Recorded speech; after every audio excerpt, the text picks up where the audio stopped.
भारतीय विद्या परंपराओं की वेद मूलकता पर विचार करते हुए सर्वप्रथम यह समझा जाना चाहिए कि वेद किसे कहा जाए। प्राचीन काल में ऋषियों ने अपनी पार्थिव दृष्टि से जिस ज्ञान राशि का साक्षात्कार किया वह वेद है। यह एक लक्षण वेद का कहा जा सकता है। एक अन्य दृष्टि से दूसरा लक्षण भी स्वीकार्य रहा है। मंत्र ब्राह्मणयोर वेद नामधेयम्। मंत्र और ब्राह्मण दोनों मिलाकर वेद कहलाते हैं।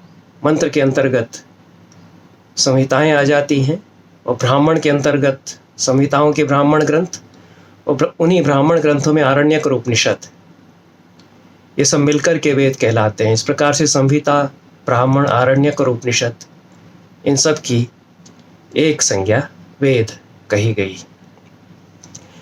ये जो द्विविध लक्षण हुआ, दो प्रकार के लक्षण हो गए, ये दोनों एक दूसरे से जुड़े हुए हैं। एक वेद के निराकार और सूक्ष्म स्वरूप का प्रतिपादन करता है और दूसरा उसके साकार और स्थूल स्वरूप का प्रतिपादन करता है। पहले की दृष्टि से ज्ञान का जो शाश्वत प्रवाह है वह वेद है और उसी की स्थूल अभिव्यक्ति, वर्णानुपूर्वी से जो अभिव्यक्ति उसकी है, अक्षरानुपूर्वी से जिसका कि पाठ उदात्त अनुदात्त स्वरित के क्रम से हम करते हैं, वह दूसरे लक्षण में है। एक निराकार और निस्सीम को बताता है, दूसरा साकार और सीमित को बताता है। नित्यता और शाश्वतिकता दोनों लक्षणों में वेद की बताई गई, पर पहले में कूटस्थ नित्यता है और दूसरे में प्रवाह नित्यता है। दो प्रकार की नित्यताएं, द्विविध नित्यता हमारी शास्त्र परंपरा में प्रतिपादित की जाती रही है। एक कूटस्थ नित्यता है, दूसरी प्रवाह नित्यता है। तो कूटस्थ नित्यता में एक ऐसा तत्व जो कि सनातन, अविचल, नित्य, शाश्वत रहता है और प्रवाह नित्यता में वह धाराओं में विभक्त होता है, तत्व वही रहता है। प्रवाह के भेद से विभाजन उसका हो सकता है। तो एक जो अनादि, नित्य, सनातन ज्ञान है वह आकार लेता है सीमित धाराओं में, देश काल भेद से, तद्देश तत्काल वैशिष्ट्य से ग्रंथ राशि रूप में विस्तारित होता है। ये दोनों लक्षण वेद के हैं। दोनों लक्षणों में जो पहचान वेद की है वह हमारे यहाँ बताई गई।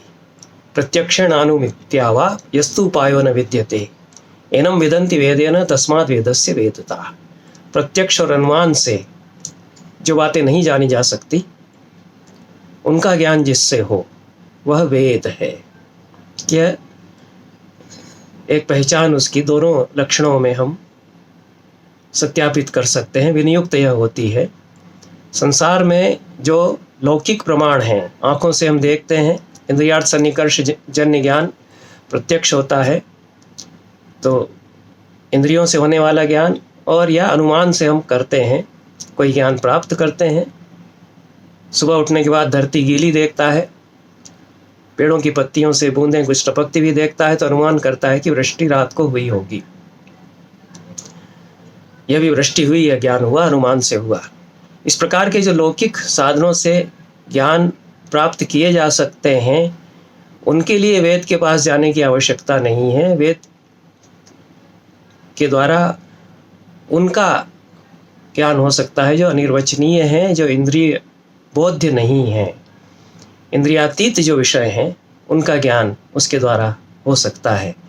इसलिए सदैव यह आवश्यक नहीं है कि जो ज्ञान संसार के सहज सुलभ साधनों से प्राप्त हो सकता है उसके लिए भी हम वेद के पास जाएं।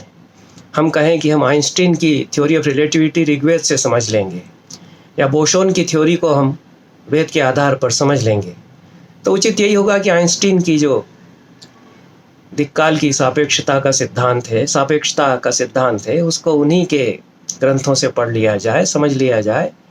और बोसोन साहब ने कुछ बताया है तत्व, तो उसको उन्होंने जो वैज्ञानिक दृष्टि से बातें कही हैं उनके द्वारा समझ लिया जाए।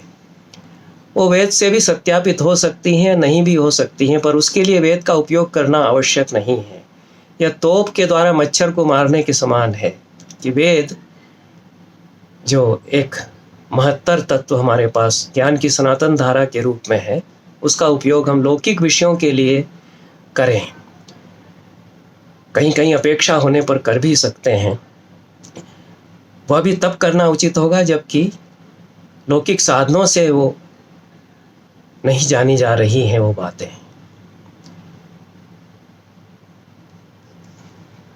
इसलिए एक मूल उद्गम से ज्ञान की विविध प्रणालियों और प्रस्थानों के निर्माण और विस्तार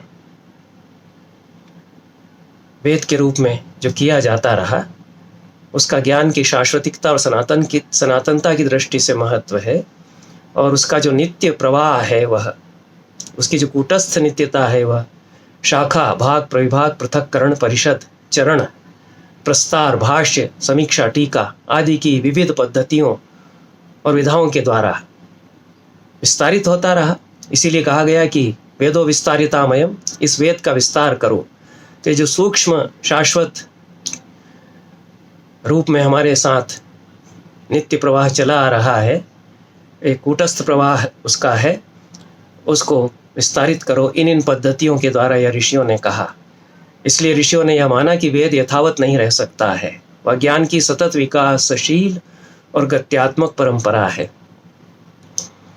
और 4 वेद हुए, उसी एक वेद से जो ज्ञान की एक धारा, एक सनातन ज्ञान का स्वरूप था, उसी से 4 वेद हुए, 4 संहिताएं हुई।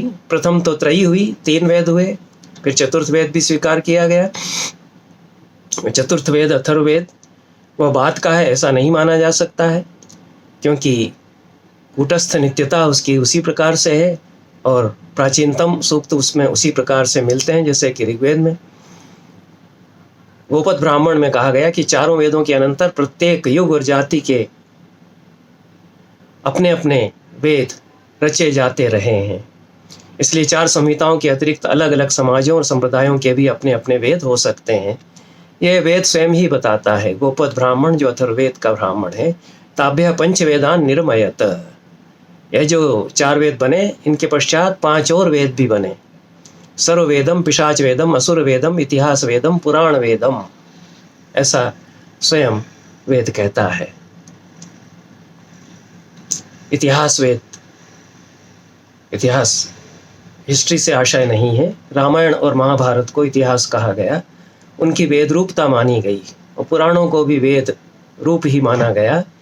यह अन्य वेद आते रहे और उनके अतिरिक्त अलग अलग जातियों के अपने वेद हो सकते हैं, जनजातियों के अपने वेद हो सकते हैं, क्योंकि ज्ञान का जो सनातन तत्व है वह उनके पास भी हो सकता है, और उसको वे संजो करके रखे हुए हैं। अलग अलग शाखा प्रशाखाओं में वे भी उसको विभाजित करके विकसित करते आ रहे हो सकते हैं। इस प्रकार से आगे चल करके वेद के उपवेद भी माने गए, और आयुर्वेद, धनुर्वेद, गांधर्व वेद, कृषि वेद, इनको वेद कहा गया, पर ये उपवेद माने गए, क्योंकि जो वेद का प्राधान्य तत्व, प्रधान रूप से जो तत्व है वो कि जो लौकिक प्रमाणों से वेद्य विषय नहीं है उनको बताता है, और ये जो उपवेद हैं ये लौकिक प्रमाणों से वेद्य विषय को बताते हैं, और लौकिक प्रमाणों से कभी कभी सहज रूप में जो विषय नहीं जाने जा सकते, धनुर्वेद की सूक्ष्मताएं हो सकती हैं, आयुर्वेद की सूक्ष्मताएं हो सकती हैं, वो इन उपवेदों के द्वारा जानी जा सकती हैं। इसलिए इनको उपवेद की संज्ञा दी गई। और 4 वेद, उनके 4 उपवेद, फिर 6 वेदांग, व्याकरण, ज्योतिष, छंद, निरुक्त और कल्प, ये जो वेदांग हैं, शिक्षा, व्याकरण, ज्योतिष, छंद, निरुक्त, कल्प, ये वेद के अंग माने गए, और अंग विद्याएं भी कुछ मानी गई, मीमांसा, न्याय, पुराण, इतिहास। इस प्रकार से 18 विद्याओं का जो परिगणन किया जाता है वो वेद का जो प्रवाह है उसके साथ जोड़ते हुए। अब ये अथर्ववेद जो जोड़ा गया, माना गया, स्वीकार किया गया। उसका मूल नाम अथर्वांगिरस था और ब्रह्मज्ञान की चर्चा होने के कारण इसको ब्रह्मवेद भी कहा गया। क्षत्रियों के कर्तव्यों का उपदेश इसमें है, इसलिए क्षत्रवेद कहा गया। आयुर्वेद और चिकित्सा का ज्ञान इसमें है, इसलिए इसको भैषज्य वेद भी कहा गया। और पृथ्वी सूक्त जैसा अनुपम सूक्त, महनीय सूक्त इसमें है, इसलिए इसको महिवेद भी कहा गया। छंदोवेद भी इसको कहा गया है। ब्रह्मवेद इसको कहा गया है क्योंकि वेदांत और ब्रह्म ज्ञान इसका मुख्य प्रतिपाद्य विषय भी रहा है। इसलिए गोपद ब्राह्मण में फिर चारों वेदों का परिगणन किया गया है। चत्वारो आयि में वेदाः, ऋग्वेदो यजुर्वेदः, सामवेदो ब्रह्मवेदः। ये जो चारों संहिताएं हैं, ज्ञान की एक अखंड सनातन धारा के चार प्रवाह हुए। मंत्रों के स्वरूप और विनियोग की दृष्टि से संहिताओं के रूप में ये चार प्रकार उनके हुए, और प्रवाह एक ही है, वह चार धाराओं में बट जाता है।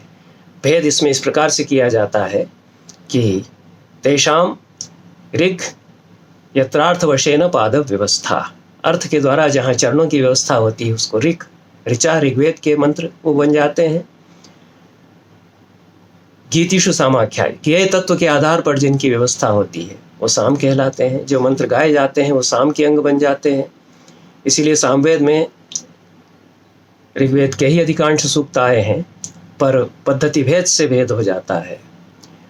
और ये जो ज्ञेय मंत्र हैं ये भी चार प्रकार के हो जाते हैं। व्ययगान विषयक, आरण्यगान विषयक, ऊहगान विषयक और ऊह्यगान विषयक। व्ययगान किसी ग्राम या वन में, अरण्य में हो सकता है। आरण्यगान केवल वन में ही हो सकता है।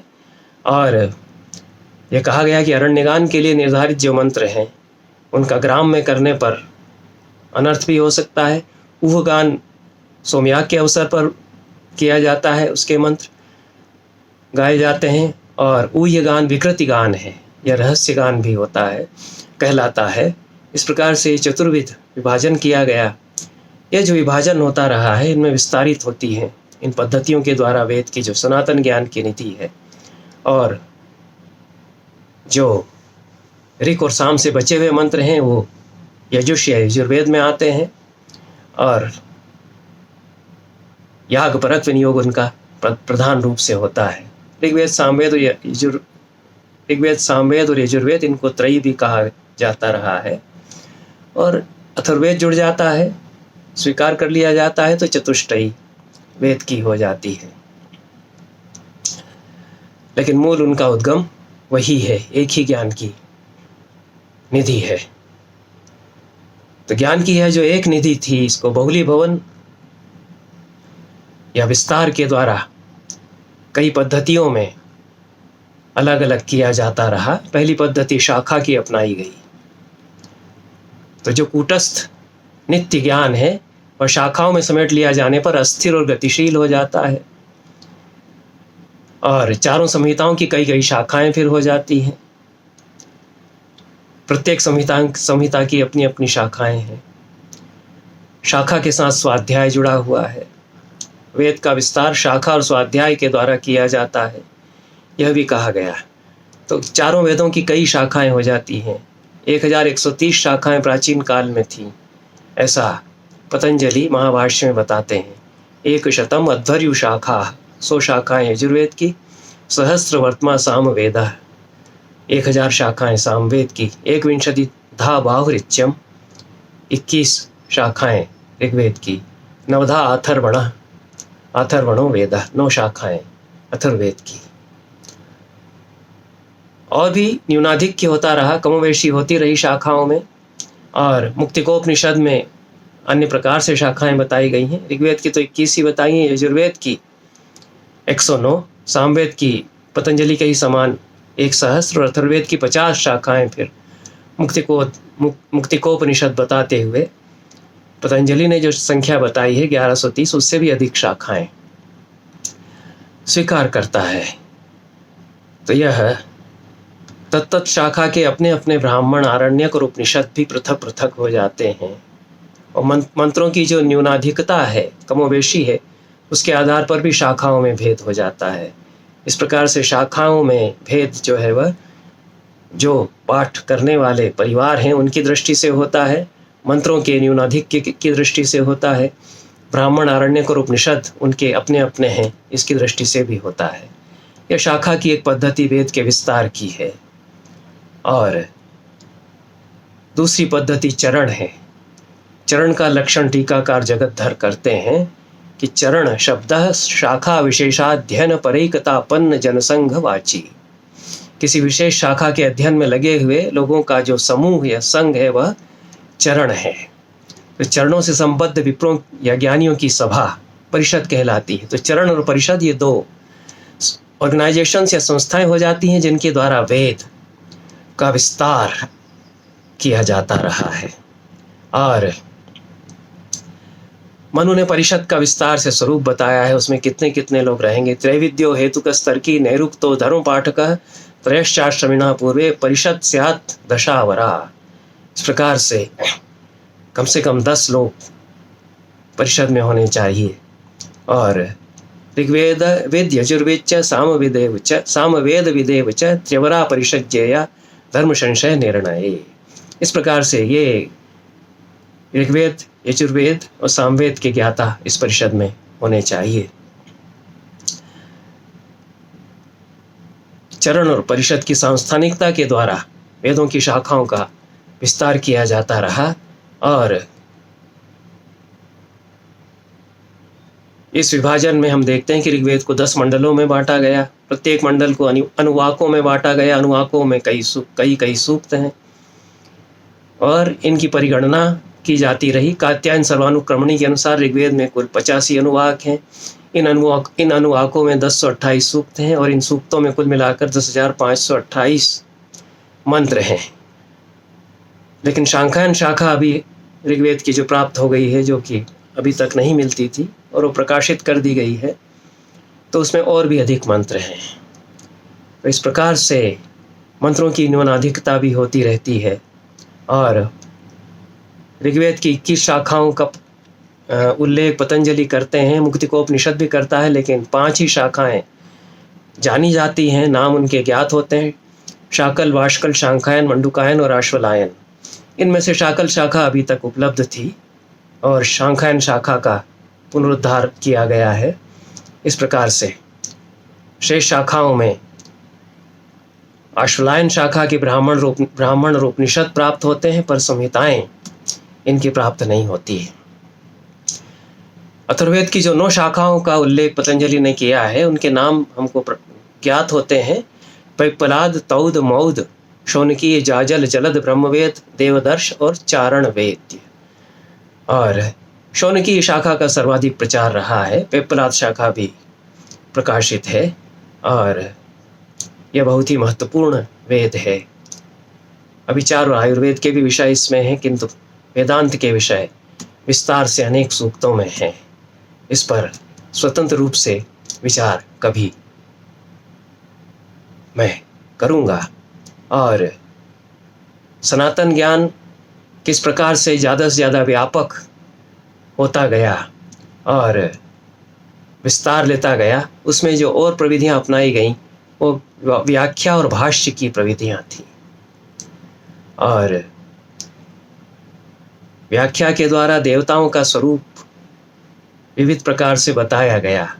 उससे मंत्रों के नानार्थक व्याख्यान किए जाते रहे। यास्क ने कहा कि उच्चावचाभिप्रायण ऋषीणाम मंत्र दृष्टयो भवन्ति।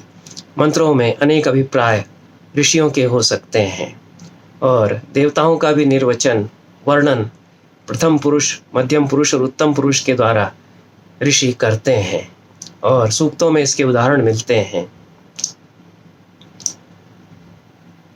अग्निमीळे पुरोहितम यज्ञस्य देव मृत्युजम, यह जो प्रथम ही मंडल का प्रथम सूक्त का प्रथम मंत्र है ऋग्वेद का, उसमें अन्य पुरुष के द्वारा अग्नि का वर्णन भी है।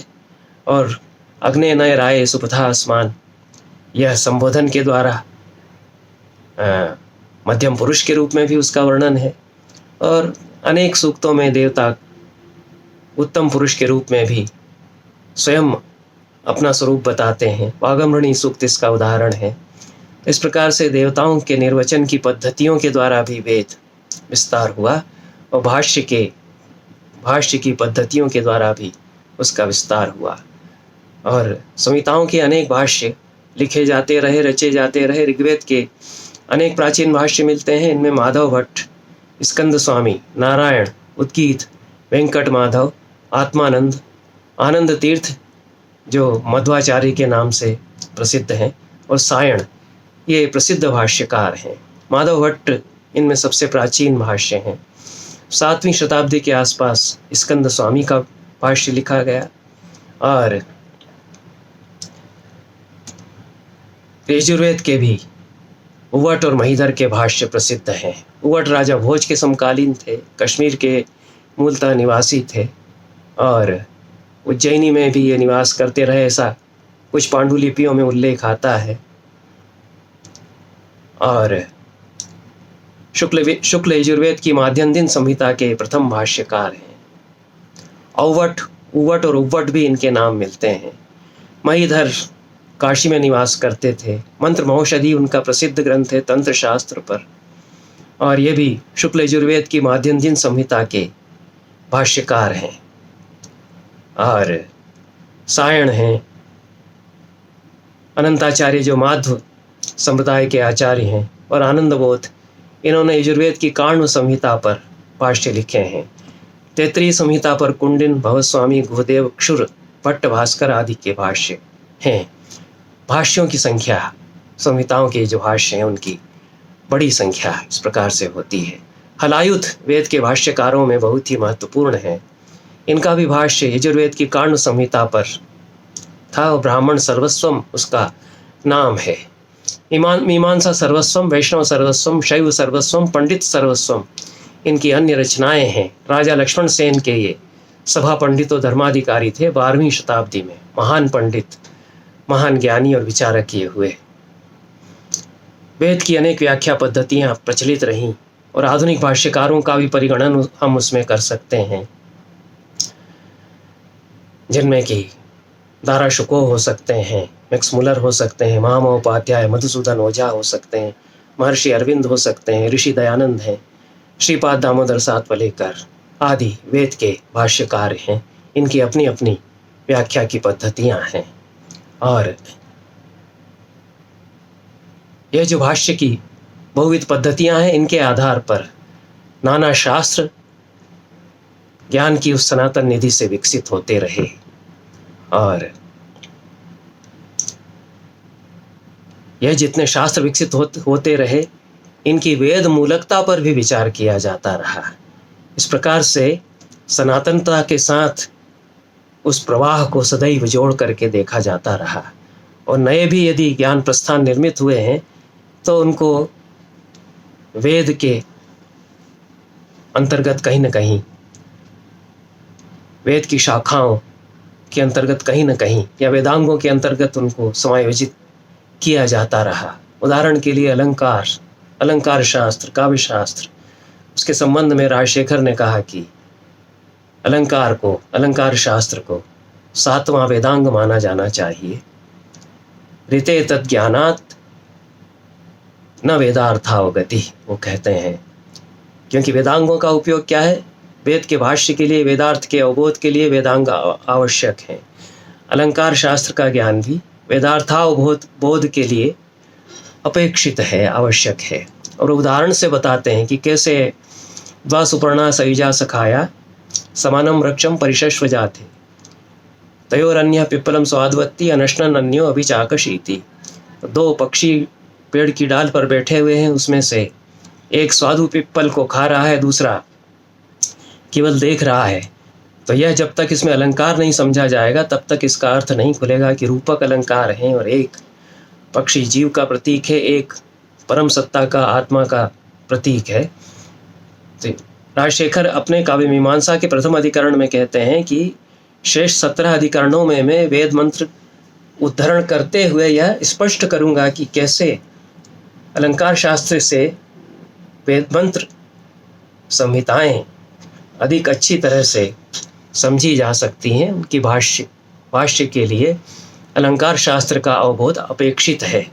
तो यह है, हम अलंकार शास्त्र 7वां वेदांग, और यदि 14 विद्याएं हैं तो पंचदशी 15वीं विद्याएं 15वीं विद्या साहित्य विद्या को स्वीकार किया जाए, यह आग्रह राजशेखर करते हैं। आख्यान को 5वां वेद, उपनिषदों में, स्वयं उपनिषदों में कहा गया, जो कि वेद के ही अंग है। इतिहास पुराण को 5वां वेद कहा गया। आख्यान महाभारत के लिए नाम आता है, तो महाभारत की 5म वेद के रूप में स्वीकार्यता बनी रही। और भी यदि कोई ऐसा ग्रंथ आता है तो उसको 5म वेद माना जाए, यह आग्रह किया जाता रहा, क्योंकि वह सनातन ज्ञान की निधि से उसी प्रकार से विकसित हुआ है, उसके प्रवाह में वह आया है।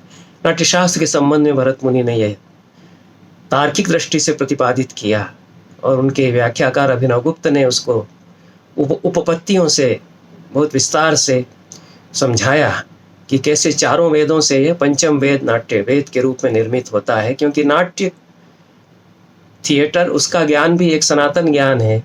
मनुष्य जैसे ही धरती पर कदम उसने सृष्टि के आरंभ में रखे होंगे, किसी न किसी रूप में नाट्य उसके साथ में रहा है, और उसकी अभिव्यक्ति वर्णानुपूर्वी से किसी ग्रंथ के रूप में होती है, तो वह उसी सनातन ज्ञान की अभिव्यक्ति है, तो उसको भी वेद स्वरूप माना जाना चाहिए। यह इसलिए नाट्य वेद और नाट्यशास्त्र की वेद मूलकता यह प्रतिपादित की जाती रही है, और इस पर विस्तार से हमने अन्यत्र विचार किया ही है। तो यह शाखा, भाग, प्रविभाग, पृथक्करण, परिषद, चरण, प्रस्तार, भाष्य, समीक्षा, टीका आदि की इस प्रकार हम देखते हैं कि अनेक पद्धतियां अपनाई जाती रहीं वेद के विस्तार के लिए। इसलिए ज्ञान की जो विविध शाखाएं उससे बनती रहीं, उनकी वेद मूलकता भी स्वीकार की जाती रही, और ज्ञान राशि निरंतर विकसित भी होती रही। इसमें कई पद्धतियां अपनाई गई। एक प्रतिस्थापन की, वैकल्पिक समायोजन की पद्धति भी अपनाई गई। जैसा नाट्यशास्त्र में कहा गया कि चार वेद स्त्रियों और शूद्रों के लिए नहीं है, इसलिए उनके स्थान पर यह 5म वेद उनके लिए होगा। यह वैकल्पिक विधान है, और यह वैकल्पिक व्यवस्थाएं अनेक स्तरों पर की जाती रहीं। यदि वहाँ अनुष्ठान परक यज्ञ है, तो यहाँ नाट्य यज्ञ ही है। नाट्य भी यज्ञ ही हो जाता है। किस प्रकार हो जाता है? क्योंकि जो मूल अभिप्राय हैं यज्ञ के, वह उसमें उसी प्रकार से सुरक्षित हैं, और अपूर्व की प्राप्ति, पुरुषार्थ की प्राप्ति, यह याज्ञिक जो कर्मकांड है उसका भी लक्ष्य है। यजमान जो है वह अपूर्व प्राप्त करता है, अनंत हो जाता है, और यहाँ भी नाट्य का अनुष्ठान करने वाला अनंत अपनी चेतना में हो जाता है, अनंत को प्राप्त करता है। तो एक विनियोगात्मकता की दृष्टि से, कर्म की दृष्टि से तद्देश तत्काल सापेक्षता उसकी हो जाती है, एतद्देश एतत्काल व्यवहार्यता उसकी हो जाती है, और मूल अभिप्रायों की दृष्टि से उसके प्रवाह का सातत्य हो जाता है। ये दोनों बातें हम देखते हैं। यह जो अनुष्ठान है वो यथावत नहीं रह सकता है, अपरिहार्य रूप से देशकाल भेद से उसमें भेद होगा ही। सोमयाग में ब्राह्मण पुंशली संवाद है, अध्वर्यु सोम विक्रयी संवाद है। अब वो वैसे के वैसे ही उस रूप में यथावत नहीं किए जा सकते हैं, लेकिन जो मूल अभिप्राय है उनको सुरक्षित रखते हुए यज्ञ भावना से यदि कोई कर्म किया जाता है तो वह यज्ञ हो जाता है, उसकी वेद मूलकता बनी रहती है। तो यह जो नवीन वेद की स्थापना चारों वेदों के अतिरिक्त कहीं वैकल्पिक रूप से, कहीं प्रतिस्थापन के द्वारा की जाती रही, वह सतत ज्ञान के प्रवाह को सहज रूप से नए ज्ञान से जोड़ते हुए की गई, पुरातन के प्रति अनास्था या प्रतिषेध के भाव से नहीं की गई। यह इस पूरी ज्ञान की धारा के सातत्य की और उसकी वेद मूलकता की विशेषता हमारे यहाँ रही है।